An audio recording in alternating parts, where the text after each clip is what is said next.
बिस्मिल्लाहिर्रहमानिर्रहीम। अस्सलामु अलैकुम वरहमतुल्लाहि वबरकातुहू। नाज़रीन व सामाईन, आज मैं आपको ऐसा खूबसूरत वजीफ़ा बताने जा रहा हूँ। अगर आपके घर में किसी को जादू की कोई शिकायत है, कोई अलामत है कि इस पर जादू या कोई बुरी नज़र है, अब आपको किसी आमिल के पास जाने की ज़रूरत नहीं है। ये आसान सा वजीफ़ा आप घर में हर फ़र्द कर सकता है। वजीफ़ा ये करना है कि अगर किसी पर जादू का असर हो तो वज़ू करके अव्वल व आखिर 3 मरतबा दुरूद शरीफ पढ़ें और दरमियान में 7 मरतबा आयतुल कुर्सी और 7 बार अज़ान और तकबीर, यानी 7 बार अज़ान पढ़नी है, 7 बार तकबीर के कलिमात पढ़ने हैं। और ये पढ़ कर पानी पर दम करके वो पानी सहर या जादू में मुब्तला शख्स को दिन में 4 मरतबा पिलाएँ, 4 वक्त पिलाएँ।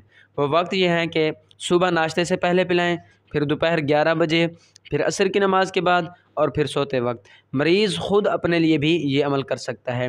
ये अमल करें, इंशाअल्लाह जल्द ही उसके जिस्म से ये जो शिकायत है जादू, सहर, बुरी नज़र, इंशाअल्लाह दूर हो जाएगी। सवाब की नीयत से इस वीडियो को आगे ज़रूर शेयर करें। जज़ाकल्लाह।